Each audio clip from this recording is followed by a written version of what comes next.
Hey everybody, before the show starts, log on to musicmoneymakeover.com/shop to download all my books and free guides. And while you're there, click on the book a call tab to book a one-on-one Zoom call with me to get all your music business questions solved. Enjoy the show. Hey everybody, welcome back to the Music Money Makeover Show. My name is Casey Graham. And on this episode, it is another Ninth Wonder episode. All right, so don't hate me for that. It is a North Carolina week. J. Cole is dropping on the 14th. Okay? So that's why I got all these Ninth Wonder, Young Guru episodes coming up. And then, mainly because I'm a fan of Ninth Wonder. But anyway, look, we got to jump into Copyright Explained. If you need to skip it, you can do so over here. Down here. And if you want to donate to the channel, you can do so right here. All right? Let's jump into Copyright Explained. Copyright. The sole right which an author has in their own original literary compositions. The exclusive right of an author to print, publish, and vend their own literary works for their own benefit. Now, of course, there are two main rights of copy that the music industry operates and revolves around, and that's the masters and the publishing. And the masters is referred to as the sound recording copyright. Sound recordings as in records, masters, phonogram, or the audio recording file, i.e. the WAV, MP3, AIFF of the composition and or song. Now, you can collect your master recording royalties or the proceeds due from the sale and streaming of the master recording via your distributor like TuneCore or DistroKid, and if you have a major label deal, then it's them, all right? Now, you can also collect the performance royalties via the master sound recording via Sound Exchange and PPL over in the UK. Sound Exchange is based here in America, and if you are outside of America, any other organization that collects these sound recording performance royalties are referred to as neighboring rights. Now, publishing is referred to as a performing arts copyright here in America. Okay, performing arts as in the composition, sheet music, MIDI files, publishing, or song to be performed. You can collect the performance royalties for the composition via BMI, CSAC, ASCAP here in America and PRS over in the UK, and other countries have their own performing rights organization as well to collect those royalties for you. All right, now, you can collect the mechanical royalties due from the composition via Harry Fox, Music Reports, and the Mechanical Licensing Collective here in America. You can also collect your mechanical royalties over in the UK from MCPS. So now, Lyric Find right here. You can get your lyric display royalties from Lyric Find and Music Match, but that's that. Let's go through the 6 rights of copyright to be exercised to the fullest extent of the United States Code under Title 17, and that's the right to reproduce. The right to reproduce the copyrighted work in copies or phonorecords, physical or digital format. The right to prepare derivative works. The right to prepare derivative works based upon the copyrighted work. The right to distribute. The right to distribute copies or phonorecords of the copyrighted work to the public by sale or other transfer of ownership or by rental, lease, or lending. And then we have the right to public performance, the right to perform the copyrighted work publicly, the right to public display, the right to display the copyrighted work publicly, and the right to digital performance, and that's the right to digital audio transmission performance. All right, everybody, so we're back out of Copyright Explained. Look, I want to address, before we get into this clip, this is for my artists, creatives, anybody who wants to grow artistically or whatever business you have. In this first section of the video, Ninth is expressing really what it takes, to grow. Because I think that a lot of people believe that when you sell beats or music or artistry, right, or you have your product, that you're going to start out with the miracle. There's only certain people only get that miracle sale, that miracle deal, whatever. But everybody else, you got to grow. It's a stepping stone with everything. All right. Some people got that injection boost where they just explode, but most people don't. And if you find the people who are exploding and you check their backstory, you'll realize all the stuff they had to go through just to hit that miracle moment, that overnight success moment. And the cool thing about this clip that I'm going to put up from the Vintage Combat Jack show, Rest in Peace Combat Jack, with Ninth Wonder at the A3C in, I think, 2015, okay, was that Ninth explains his stepping stone and his beat prices as they increased all the way to Jay-Z. Check it out. I get a call from Jay. Now, Jay himself. From Young Guru. Young Guru. Well, from T. Smith, who T. Smith was MTV T. Smith. Yes, who was the main videographer on the movie Fade to Black. Yes. And he knew Young Guru, and then Young Guru hit me and said he was a fan of Little Brother because he bought the Listening and Fat Beats. in New York. So that's how that came.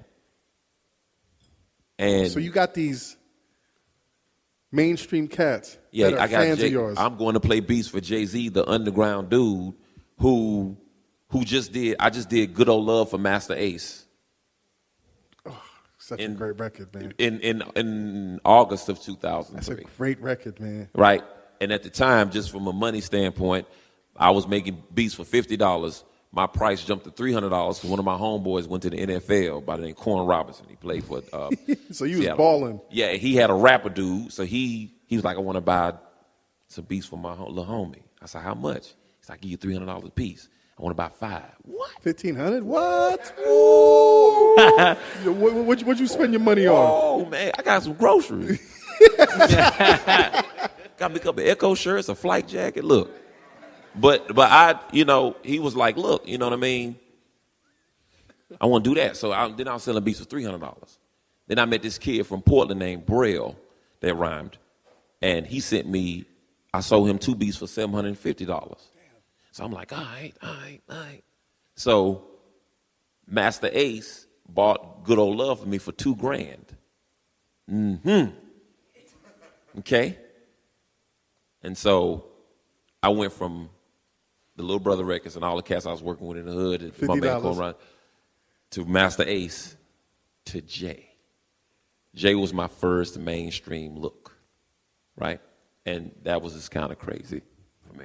All right, now this next portion of the clip, I want to separate. It's actually the same part in the conversation. I wanted to separate it because these are 2 points. When you're doing business as a creative, as a producer, as a writer, as an artist, and sometimes you're not ready for that moment when it comes, you'll have a situation like Ninth encountered or is about to encounter on this clip coming up right here, whereas you will get money and you need to put that money somewhere and they may give it to you in your artist name. All right. Now, this could have been handled easily with the DBA, which is what the bank did in the clip. But a doing business as or a trade name, right? Is it a way to take money in a different name that is not yours as long as you have proof and it is filed with the U.S. government? And of course, in this clip, I don't want to give it all away. It wasn't, but he had proof. And thankfully, the bank took the money. But check out the clip and how this works. I went to the bank with my Jay-Z check. And this is Raleigh, North Carolina. And the check had Def Jam Recordings at the top. And then it had my name, it had the price. And then it had, for services on the Black Album, Jay-Z, it had Sean Carter, and all this stuff at the bottom. What? So I walk in the bank, and they put Ninth Wonder on the check, not my government. Oh, man. It's one of them big checks, one of them big checks. No, it was, So I walk in the bank, and this was, bruh, listen. This just shows you the difference between how black people treat black people. I go into the black bank first thinking I'm good. I'm going to go in here. And they looked at my check. They said, is your name Ninth Wonder? I said, yeah. and I was like, that's me. They was like, nah, you need this, you need that. I said, look, I got a Source magazine in the car. I'm going to go get it. It's got my name. You can see me.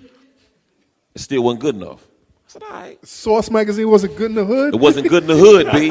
It was my name. I had a picture. I showed it to him. I said, I just did a beat on the Jay-Z album. Like, you got to give me, it's November. It's prime time, Christmas shopping time. I need my money, okay?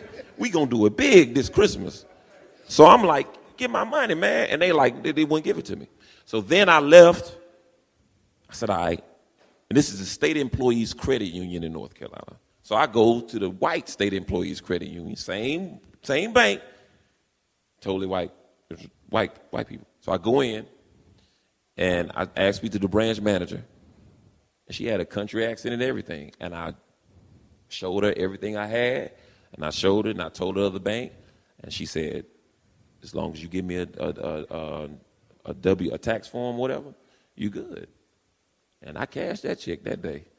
I mean, I put it in the bank. Yeah. Did she call you Mr. Night Wonder? Yeah. we're still like, she's like high up in this is 11 years ago, so we're high up. She's high up on the like state employees branch. Like we keep in touch, whole nine, man. Like we on the Christmas, we send Christmas cards to each other. I send her family, she sending to mine, and so I cashed that check, bro. Now, like I said, you could have prevented this thing with having a DBA file, but most people don't know. People don't know this thing. All right, this will go under you yourself as a person, like a personal income, statement or whatever. This is what you made. Unfortunately, he made it right at the end of the year, which would mean that he wouldn't have time to generate tax write-offs, for that money, whatever it was, whether it be 20 to 50K, whatever it was, he got advanced out. But you know what I mean? Like you, at least he got the money. Okay. So try to have your business set up before you get things going, mainly in the LLC, because the way he took that money in would allow him to not have write-offs because he will have some write-offs, but not as much as he could if he had a single member LLC with like if it was Ninth Wonder LLC, he could have got way more tax write-offs than if he would have just had, a DBA as Ninth Wonder. Because as a DBA, it goes under your personal income taxes. And then as a single member LLC, it still will show up on your 1040, but you will get allowed all of the tax write-offs that a typical company would be allowed to get, which changes the whole game. Okay? So then, now that you have that and you understand that, look, don't forget to like, comment, and subscribe on this video. Stick and stay until the end of the week. I promise you, I'm ready for this off-season album to drop, man. So that's just what it is. I'll see you all later, all right? Peace. Hey, everybody. Thanks for watching the show. Log on to musicmoneymakeover.com/shop to download all my books and free guides. And while you're there, click on the Book a Call tab to get a one-on-one Zoom call with me to get all your music business questions answered and solved. Thanks for watching.